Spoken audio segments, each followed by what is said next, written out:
My name is Eleanor Vance. For 40 years, I was a university librarian, a quiet, unassuming woman who lived a life surrounded by books and the gentle dust of history. My daughter, Amelia, saw me as a simple woman, a relic from a bygone era of frugality and modest living. She believed I was poor, a sweet, slightly dotty old woman sitting on a single, valuable asset, my house. So she and her husband sold it out from under me. They moved me into a small, sad apartment and took the proceeds to fund their lavish, important lives. What they did not know is that my simplicity was a choice, and my poverty was a carefully constructed fiction. I let them do it. I let them sell my home. I let them take the money. And, eventually, lose everything. I let them fall all the way to the bottom, to a life of humiliating, back-breaking work, before I finally decided it was time to reveal the secret I had been keeping for decades, the truth of my $5 million fortune. This is not a story of a woman who was betrayed. This is the story of a mother who had to design the most painful, elaborate, and heartbreaking test in the world to find out who her child had truly become. Before the test began, my life was one of quiet, contented, and deeply private abundance. My home, a beautiful, sprawling Victorian in a leafy Philadelphia suburb, was my sanctuary. It was the house my late husband, Robert, and I had filled with a lifetime of love, laughter, and, most importantly, books. Robert had been a brilliant and unassuming economics professor who had viewed the stock market not as a casino, but as a complex, fascinating intellectual puzzle, and he had been a master at solving it. Over 40 years, he had quietly, methodically, turned his modest professor's salary into a substantial fortune. It was our secret, a private game we played together, a testament to his belief in patience, research, and the power of compound interest. Our life was never about flash or status. We drove sensible cars, took quiet, scholarly trips, and found our greatest joy in the simple, priceless luxury of a home filled with art, music, and the people we loved. After he passed away 10 years ago, I continued his work. I was not just a librarian. I was the careful, silent custodian of our secret wealth.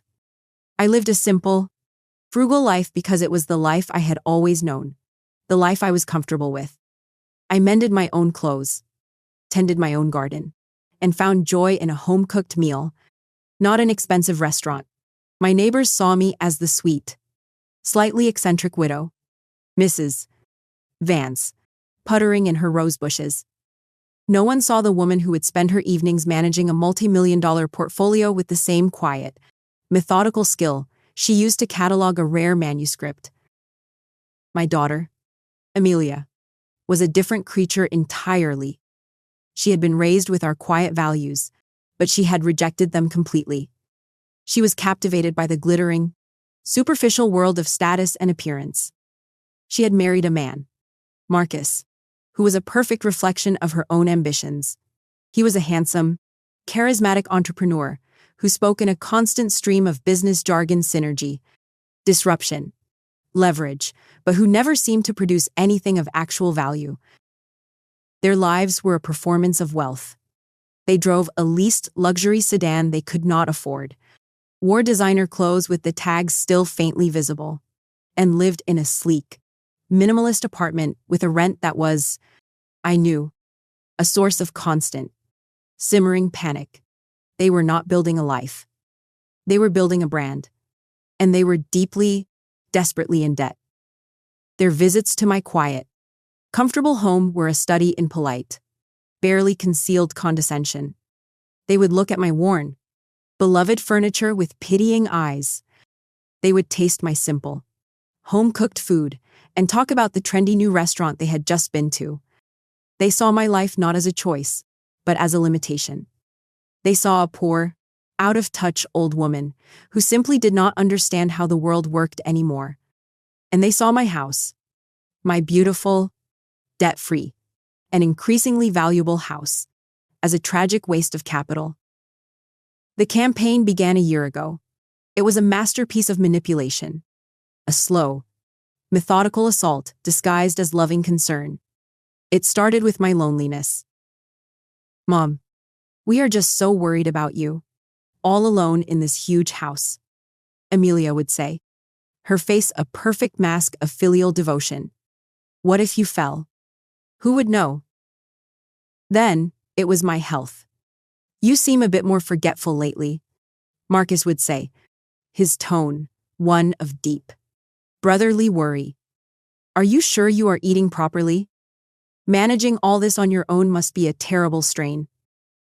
They were not just expressing concern. They were building a narrative. They were creating a character for me, the frail, slightly senile old woman who was no longer capable of managing her own life. It was a story they told not just to me, but to our neighbors, to our family friends, to anyone who would listen. With the foundation of my supposed incompetence laid, they made their real move. They came to me one Sunday afternoon, their faces composed in a portrait of solemn, familial duty. "Mom," Amelia began, her voice thick with a rehearsed emotion, "we have been talking, and we think we have found the perfect solution for all of us. We are going to move in with you. We can take care of you, manage the house, ensure you are safe and sound. We are a family. We need to be together." I knew exactly what they were doing. But in that moment, as I looked at my daughter's beautiful, earnest, and utterly false face, a different, more terrible, and more compelling idea began to form in my own mind. My awakening was not a sudden, shocking discovery of their betrayal. I had seen the subtle signs of their greed for years. My awakening was the birth of a plan, a terrible, heartbreaking, and, I felt, necessary experiment. My husband had left me with a great fortune, but he had also left me with a question that had haunted me for a decade. Had we raised a daughter who valued money more than she valued her own mother? I had a choice. I could confront them. I could reveal my wealth, call out their lies, and banish them from my life. Or I could find out the truth, once and for all. I could discover the absolute, unvarnished truth of my daughter's character. I decided to give her the ultimate test. I would give her a choice between a poor mother and a rich house, and I would let her choose. "That is a wonderful idea, my dears," I said, my voice a convincing imitation of a relieved, grateful old woman. "I would be so happy to have you here." In that moment, I was no longer just a mother. I was a scientist, and my own family had become my laboratory. The hypothesis was simple: was my daughter's love conditional? I was about to conduct the experiment to find out. With my permission secured, they moved in, and the second phase of their campaign began immediately. It was a relentless, grinding assault on my financial fragility. "Mom, we have been looking at your bills," Marcus would say, his brow furrowed with a look of deep, professional concern. "The property taxes, the upkeep on this place, it is a ticking time bomb. You are house poor. One major repair, and you would be in serious trouble." Amelia would then apply the emotional pressure. "We lie awake at night worrying about it," she would say, her eyes welling with tears. "We are only doing this because we love you. Mom, we want you to be secure. The only responsible thing to do is to sell the house. We can take the money, invest it for you, and move you into a lovely, manageable little apartment. You would not have to worry about a thing." I played my part to perfection. I was confused. I was resistant. I was a sentimental old woman clinging to her memories. I made them fight for it. I made them reveal the full, ugly depths of their greed and their manipulative skill. I made them use every weapon in their arsenal, from the language of love to the threat of my own impending destitution.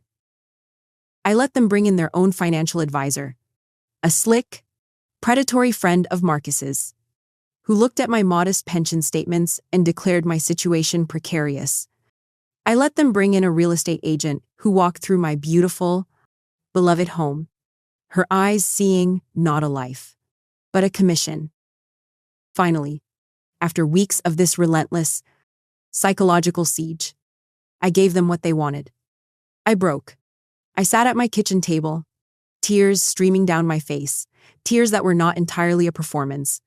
For the grief of what I was witnessing was very real, and I surrendered. "You are right," I whispered, my voice a broken, defeated thing. "I am just being a foolish old woman. It is for the best. I will sign the papers."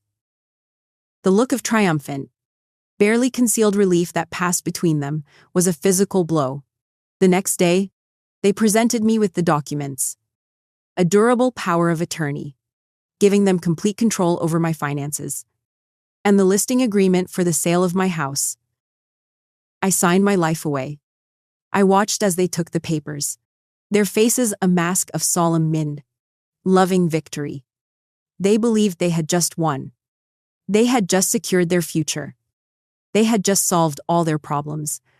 They had no idea they had just willingly, enthusiastically, and irrevocably disinherited themselves. The experiment was now fully underway. The sale of the house happened with a speed that was both breathtaking and brutal. My feigned capitulation had unleashed a frenzy of activity in Amelia and Marcus. They found a cash buyer within a week, a developer who was I had no doubt, a crony of Marcus's, eager to acquire a valuable property at a deliberately undervalued price.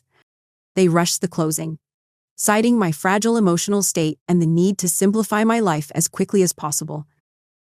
The moving day. October 4th. Was a quiet, methodical execution of the life Robert and I had built. I sat in a chair in the living room, a silent, ghost-like figure, and watched as strangers wrapped my memories in paper and placed them in boxes. Amelia and Marcus were not sentimental. They were efficient. They directed the movers with the brisk, impersonal energy of a corporate liquidation team. There was no sadness, only a barely concealed, vibrating excitement. They had chosen a new home for me. It was a one-bedroom apartment in a sterile modern senior living complex on the far side of the city. The walls were a pale, institutional beige, and the windows looked out over a parking lot. The contrast to my warm, book-filled, memory-soaked home was a deliberate and calculated cruelty. It was a visual representation of my new, diminished status in their lives. As the last moving truck pulled away from my old house, Marcus handed me a thin envelope. "Here is the first month's allowance." "Mom," he said, his voice full of a false, magnanimous cheer. "We have put the rest of the proceeds from the sale into that high-yield investment fund we talked about. You are all set for life. Not a single thing to worry about." I took the envelope. It contained a few $100s. I was a multi-millionaire, and I had been placed on a pauper's allowance, paid for with my own money. I played my part, my eyes filling with grateful, pathetic tears. "Thank you," I whispered. "Thank you both for taking care of everything." They left me there, in the small, beige room, surrounded by a few of my old books and a single photograph of Robert. They believed they had won. They believed the story was over. In truth, it had just begun. My new life was one of quiet, monastic simplicity. Theirs was a volcanic eruption of hedonism. In my lonely apartment, I had one link to the outside world, a simple tablet computer I had insisted on keeping. It was my window into their world, a world they were now documenting with a gleeful, shameless pride on social media. The high-yield investment fund was, it seemed, a new sports car for Marcus, a sleek, black machine he photographed from every angle. It was a new wardrobe for Amelia, a succession of designer dresses and handbags she flaunted in endless selfies. It was a 2-week, first-class trip to the south of France, a trip they documented with a kind of desperate, performative joy, champagne on the beach, dinners at Michelin-starred restaurants, helicopter tours of the coastline. They were not just spending the money. They were burning it, a frantic, joyless bonfire of my life's savings. They were two starving people who had been let loose in a banquet hall, and they were gorging themselves sick. There was no thought for the future, no concept of investment, no inkling of the responsibility they had claimed to be so concerned about. There was only the raw, ugly, and insatiable hunger of their own greed.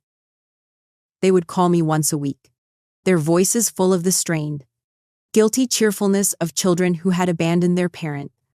They would ask if I was comfortable, if I needed anything, all while posting pictures of themselves on a yacht in the Mediterranean. They believed their own lies, that they had done me a favor, that their own happiness was the ultimate justification for their actions. This period of my experiment was the most painful. It was not the pain of a victim. It was the unique, agonizing pain of a mother watching her own child fail, a fundamental moral test.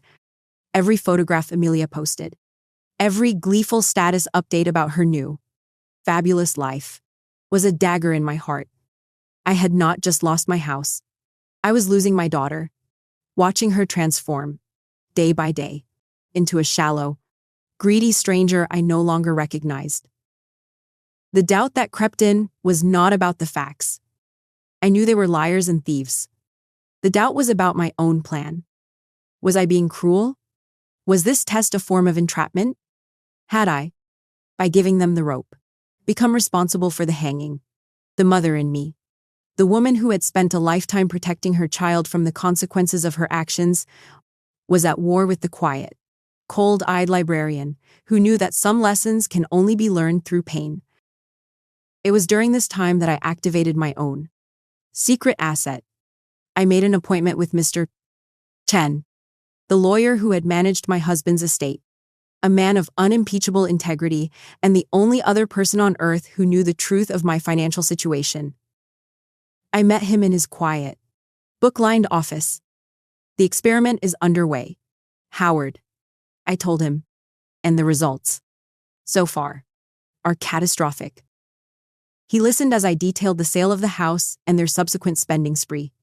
His face, a kind, scholarly mask, hardened into a look of grim resolve. What do you want me to do, Eleanor? I want you to watch them, I said. I want you to hire a private investigator. I do not want you to intervene. I just want you to document their fall. I need a record. I need to know exactly how deep the rot goes. Mr. Chen looked at me. A long, appraising look, and he saw not a frail old woman, but a woman of cold, hard purpose. He nodded slowly. As you wish, Eleanor. The observation will begin immediately. The fall, when it came, was faster and more brutal than I could have ever imagined. The money from the house sale, a sum that should have lasted a lifetime with prudent management, was a finite resource in the hands of two people with an infinite capacity for consumption. The investigators' reports, which Mr. Chen would forward to me in discreet, encrypted emails, were a grim, weekly chronicle of their implosion. Marcus, the financial genius, had taken the last of the money and sunk it into a series of high-risk, speculative cryptocurrency ventures he did not understand. The market turned, and the money vanished, almost overnight. The creditors, who had been held at bay by the sudden influx of cash, began to circle again.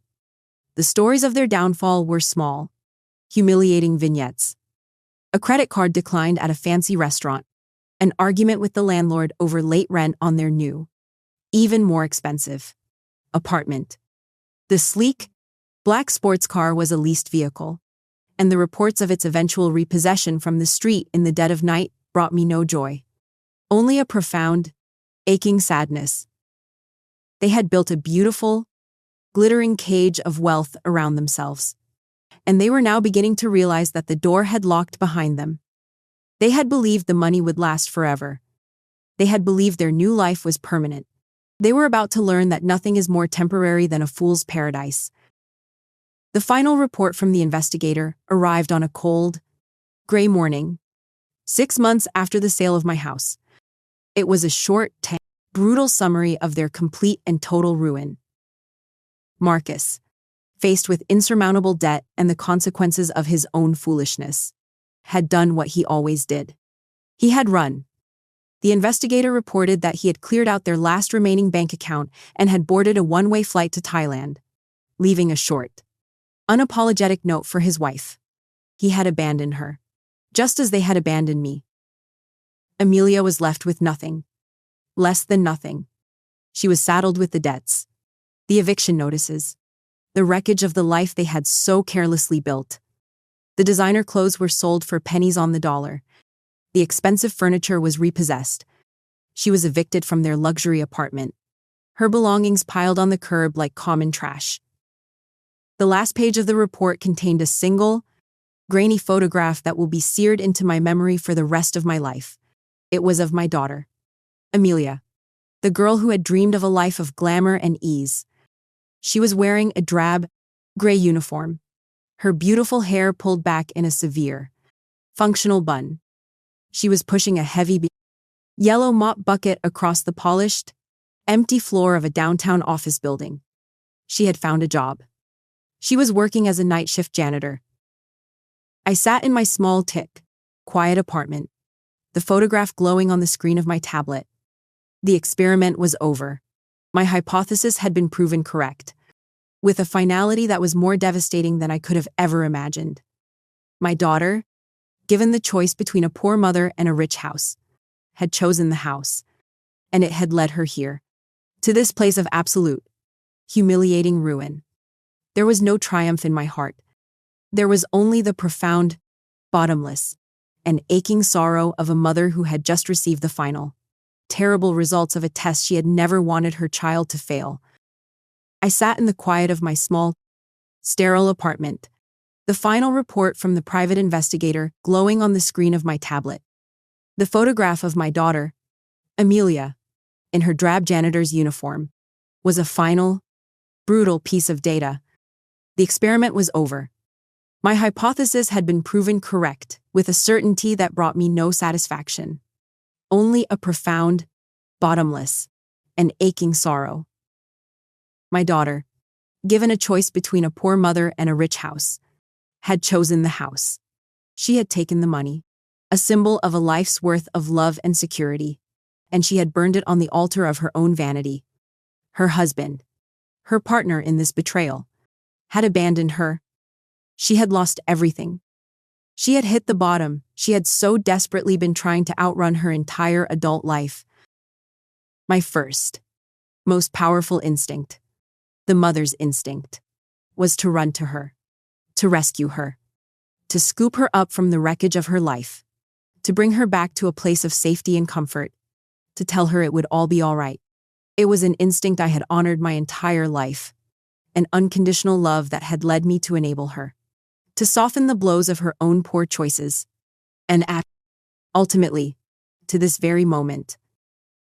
But the librarian in me, the quiet, analytical woman who had spent a lifetime understanding that stories must have consequences, that characters must face the results of their actions, knew that to rescue her now would be to tear out the final, most important pages of her story.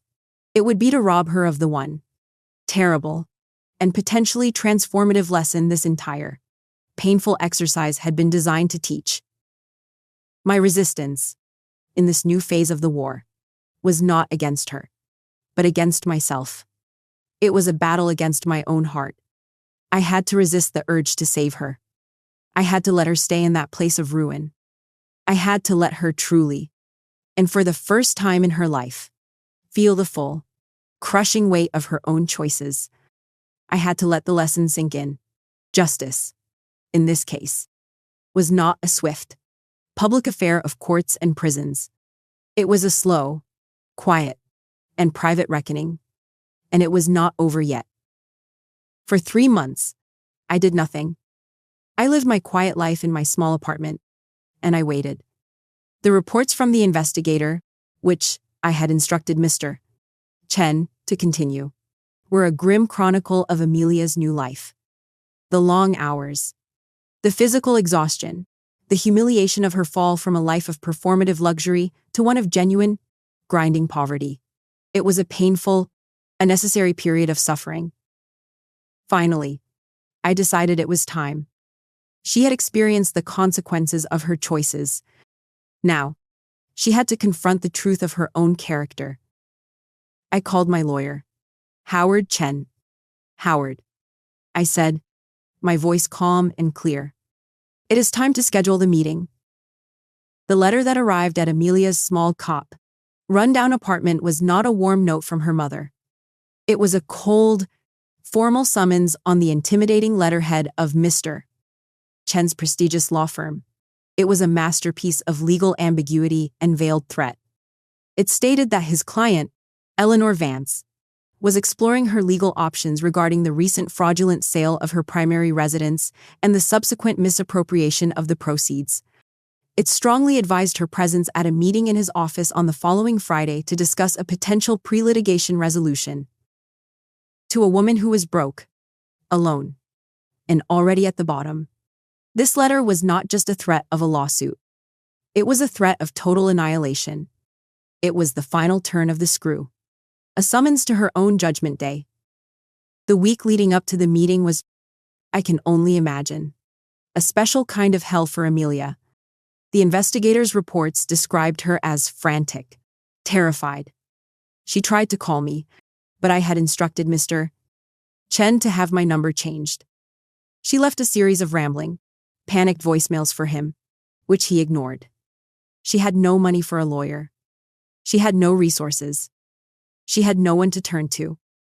For the first time in her life, she was completely and utterly alone with the consequences of her own actions. While she was living her week of terror, I was preparing. I was not preparing for a legal battle.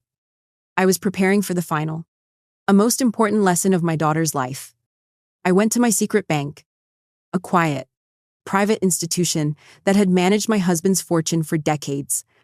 I had them prepare a full, current, and certified statement of my accounts. The final, a shocking piece of evidence in my long experiment. I also met with Mr. Chen to draft my new, ironclad last will and testament. It was a simple, brutal, and, I felt, just document. It would be the final, closing argument in the case of my daughter's character. On the day of the meeting, I arrived at Mr. Chen's office an hour early. I was not dressed as the simple, frugal librarian my daughter knew. I was dressed in a simple but exquisitely tailored designer suit I had owned for years. My hair was perfectly coiffed. I was wearing my late husband's favorite pearls. I was not playing the part of the victim. I was the very picture of quiet, formidable, old money power. I sat in the grand, book-lined conference room and I waited. Amelia arrived exactly on time. When the receptionist showed her in, the sight of her took my breath away. She was thin, gaunt, her expensive clothes replaced by a cheap, worn-out sweater and jeans. Her beautiful, confident face was pale and etched with fear and exhaustion. Her hands, which had always been so perfectly manicured, were rough and red from the harsh chemicals of her new job. She looked broken. She saw me, and her eyes widened in shock. She had expected to face a team of lawyers. She had not expected to face me, and certainly not a version of me that looked so powerful. She stood frozen in the doorway, a lost, terrified child. "Hello, Amelia," I said, my voice calm and even. "Please, sit down." She stumbled into a chair opposite me at the vast, polished table. Mr. Chen sat at the head of the table, a silent, judicial presence. I got your lawyer's letter," she stammered. "Mom, I can explain. It was all Marcus. He tricked me. He lost all the money. I am not interested in your excuses." "Amelia," I said, my voice cutting through her frantic, practiced lies. "The time for lies is over. Today is the day for truth. I let her sit in a long, agonizing silence. She fidgeted, her eyes darting around the intimidating room, a cornered animal in a cage of her own making. Finally, I spoke. I did not begin with accusations. I did not begin with threats. I began with a simple, quiet question. The central question of my entire painful experiment. Amelia, I said, my voice soft, but carrying the weight of a final judgment. I have just one question for you, and your answer to this question will determine the entire course of the rest of your life. So I advise you to think very, very carefully before you speak. She looked at me, her face a mask of pure, unadulterated terror, her eyes wide with a desperate, pleading hope. I leaned forward, my gaze steady and unwavering, the gaze of a mother, a judge, and a woman who had been pushed to the very edge and had found a core of steel she never knew she possessed. Tell me, Amelia, I asked, do you love me? The question hung in the silent, book-lined room, a final, terrible, and beautifully simple test. Her entire future rested on the answer. And I, her mother, the woman she had betrayed and discarded, sat back and waited for the verdict. The conference room was a silent, paneled courtroom, and I was the judge, the jury, and the prosecution all in one. My daughter, Amelia, sat opposite me, a terrified defendant awaiting her sentence. The question I had asked her, the final, a simple question of my long and painful experiment, hung in the air between us, heavy and absolute. Asterisk. Do you love me?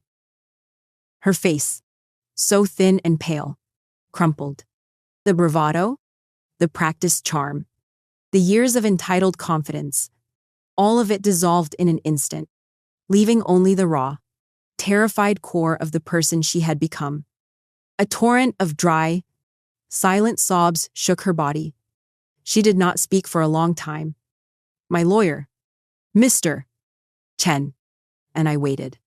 The silence in the room broken only by her ragged, desperate breaths. I do not know, she finally whispered. The words, a raw, honest sound of pure devastation. It was the first truly honest thing I had heard her say in years. I thought I did. I told myself I did. But, no. The person who did what I did, she did not love you. She loved the money. She loved the idea of the money more than anything. I am so sorry. Mom, I am so sorry.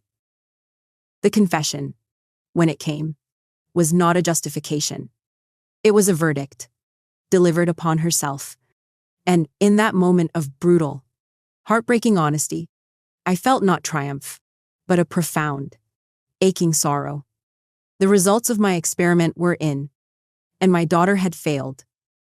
Amelia's confession hung in the air, a raw, open wound. Before I could speak, Mr. Chen cleared his throat, his presence a sudden, cold intrusion of legal reality. Your apology is noted, Amelia, he said, his voice calm, professional, and utterly devoid of sympathy. He opened a thick leather-bound file that was on the table in front of him. However, it does not change the facts of the case. Perhaps a brief summary is in order. For the next 20 minutes, he laid out the full, ugly scope of their betrayal, not as a family drama, but as a series of prosecutable offenses. He presented the private investigators' reports, documenting their systematic campaign of emotional manipulation and gaslighting. He showed her the fraudulent appraisal on the house, a document that proved their intent to defraud me from the very beginning. He detailed the rapid, almost immediate liquidation of the proceeds from the sale, presenting a grim, itemized list of their expenditures: the leased sports car, the first-class flights to Europe, the designer clothes, the jewelry. He showed her photographs, a picture of her and Marcus, laughing on a beach in Santorini, dated just 2 weeks after they had moved me into the small, beige apartment. A picture of the sports car being repossessed in the dead of night. A picture of the eviction notice taped to the door of their luxury apartment. The legal term for what you and your husband did. Amelia. Mr. Chen said, his voice cold as steel, is felony financial elder abuse, combined with conspiracy to commit fraud. Given the evidence we have collected, a conviction would be a near certainty. A conservative sentence would be 5 to 7 years in a state prison. Marcus, having fled, would be considered a fugitive from justice. Amelia stared at the photographs, at the evidence of her own shallow, greedy, and ultimately stupid choices, the reality of her situation. Not just the moral reality, but the cold, hard legal reality, was crashing down upon her. She had not just lost the money. She was about to lose her freedom. She looked at me, her face a mask of pure, abject terror, a prisoner pleading with her judge for mercy. Just as the full weight of her legal peril was about to crush her, I held up a hand. That is enough, Howard, I said quietly to Mr. Chen. I looked at my daughter, my broken, terrified, and finally, honest daughter. There is one more fact to be entered into the record, I said, my voice soft.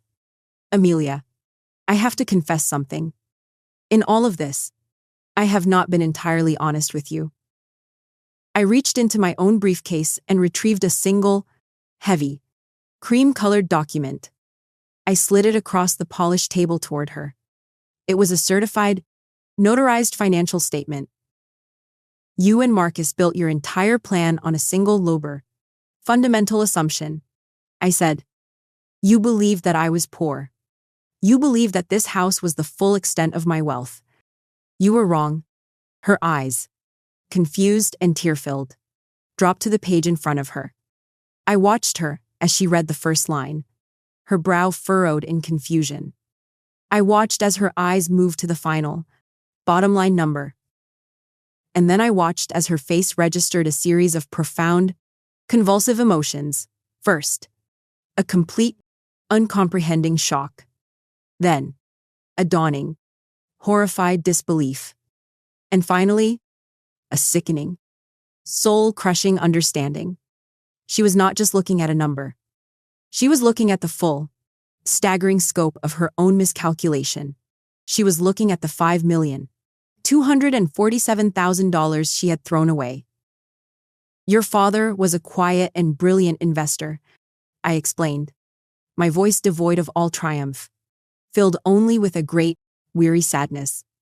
He saw money not as something to be spent, but as a tool for creating security, for creating freedom. A secret we kept our entire lives. A secret I continued to honor after he was gone. She looked up from the page, her face ashen. The money she had stolen, the amount that had seemed like a king's ransom, was less than 1/10 of my actual worth. The house she had sold, the legacy she had sacrificed her own mother for, had been a rounding error. This was never about the money, Amelia, I said, my voice quiet but carrying the weight of a final judgment. Not for me. It was about you. It was a test. A terrible, painful, and apparently necessary test. I needed to know the truth. I needed to know if the daughter I had raised would choose her mother, a woman she believed had nothing, or the promise of money. You made your choice. You showed me the truth of your own character. And for that, in a strange and painful way, I thank you. She began to sob, a deep, ragged sound of a soul that had finally and completely hit the bottom. So what now? She whispered through her tears. Are you sending me to prison? No, I said. We will not be pressing charges. Prison would be too easy a punishment. Your punishment, Amelia, is this. I tapped the financial statement. Your punishment is the knowledge of what you have thrown away. The knowledge that your greed, your impatience, and your profound lack of character cost you not just a fortune, but a family. You will have to live with that knowledge, with this truth. every single day for the rest of your life. That is your sentence. Mr. Chen then slid one final document across the table to her. This, he said, is your mother's new and final last will and testament. Her eyes scanned the page. It was a short, simple, and brutal document. It disinherited her and her fugitive husband, Marcus, completely and irrevocably. The entirety of the $5 million Vance fortune was to be placed, upon my death, into a charitable foundation in my late husband's name, dedicated to promoting financial literacy and education. A separate, small, and tightly controlled trust would be established for any future grandchildren. A trust that she would never be able to touch or control. She stared at the papers, her face a blank mask of utter devastation. She had not just lost a future inheritance. She had been confronted with the full, ugly, and pathetic truth of her own choices. She had traded her mother's love and a life of unimaginable security for a few months of cheap, flashy, and ultimately worthless thrills. She had been appraised, and she had been found wanting. I stood up. The meeting is over. Amelia, I said, you are free to go. I walked out of the conference room without looking back, leaving her alone with the two documents that were the final, damning record of her own self-destruction. The silence in the conference room after Amelia left was a heavy, profound thing. The unsigned will and the damning financial statement lay on the polished table. The final, a stark exhibits in a trial that had just concluded. My lawyer, Howard Chen, looked at me, his usual professional composure softened by a deep, human sympathy. Are you all right, Eleanor? He asked quietly. No, I said, the single word holding the weight of a year of pain. But I will be. There was no triumph in what I had done. No thrill of victory.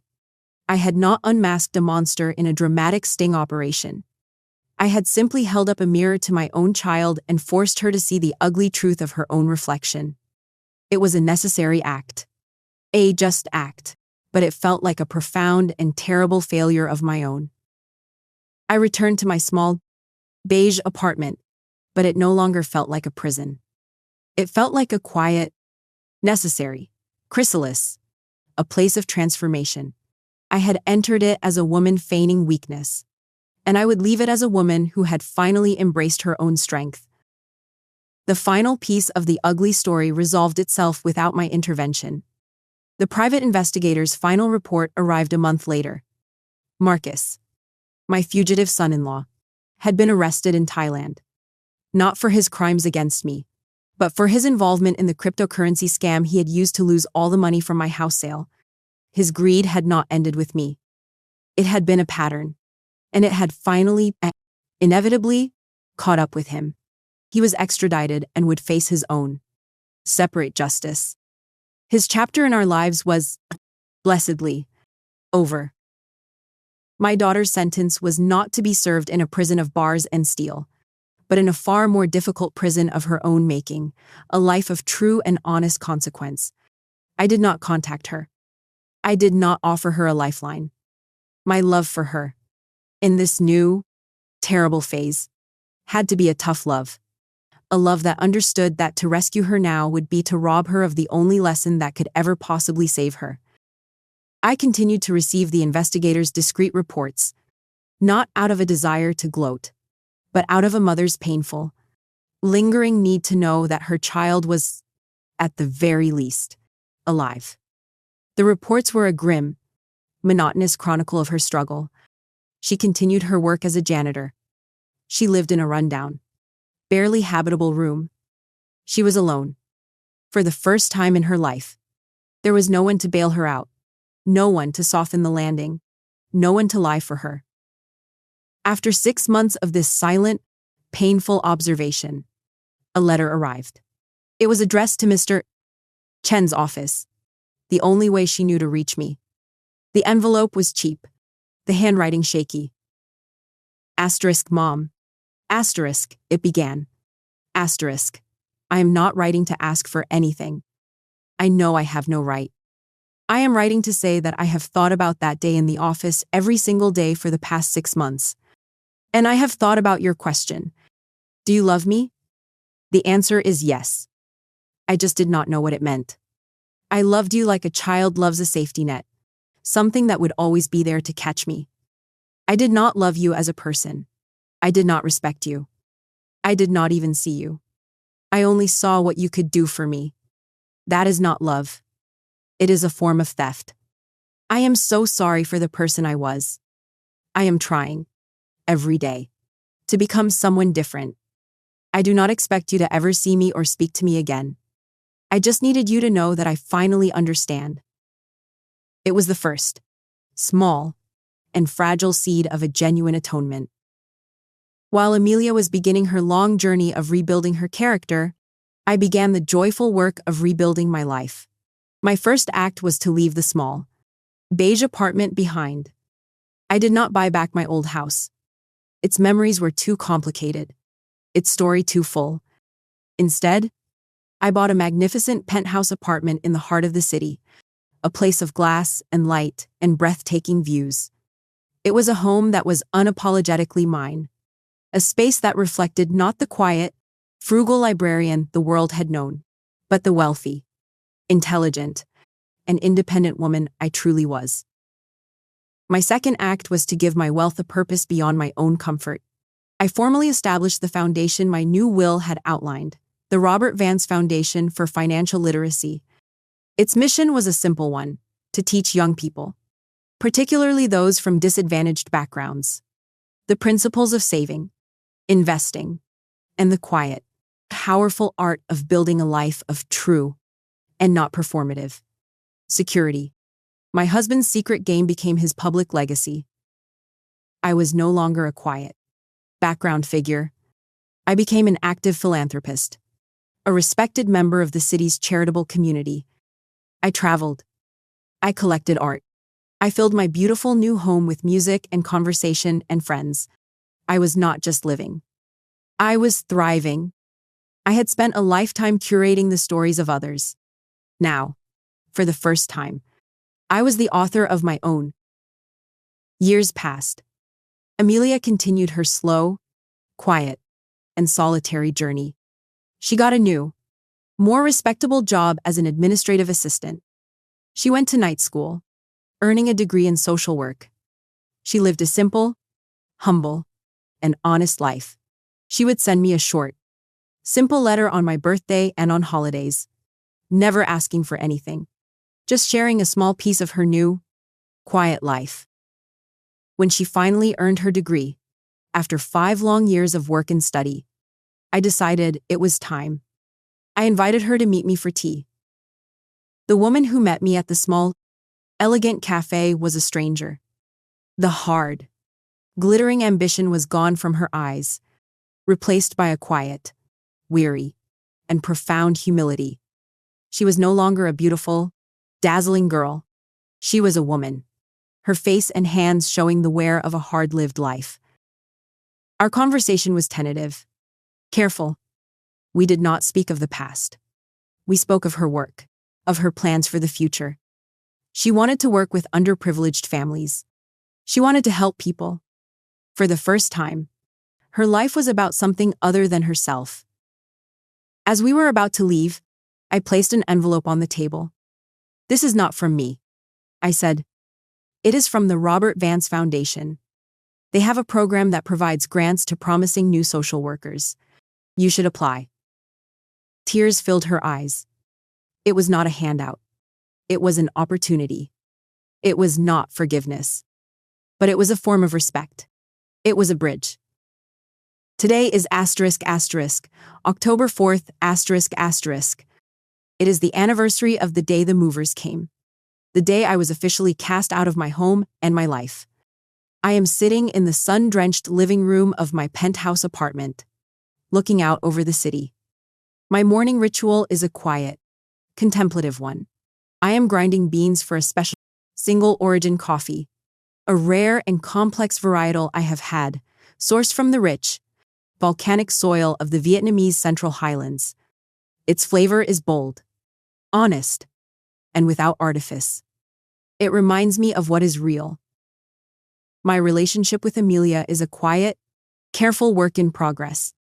We see each other occasionally. The great, gaping wound between us has closed, but it has left a deep and permanent scar.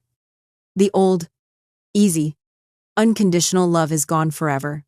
In its place is something more difficult, more honest, and perhaps, in the end, more valuable, a conditional respect, earned through the hard, painful work of atonement and change. I often think about my experiment, about its terrible, necessary cruelty. As a librarian, my job was to curate and preserve stories. For years, I had curated a story of my daughter, a story of a perfect, loving child, and I had ignored all the evidence, all the footnotes and appendices that contradicted that narrative. My painful test was my way of finally seeking the unvarnished truth, of reading the story she had actually written for herself.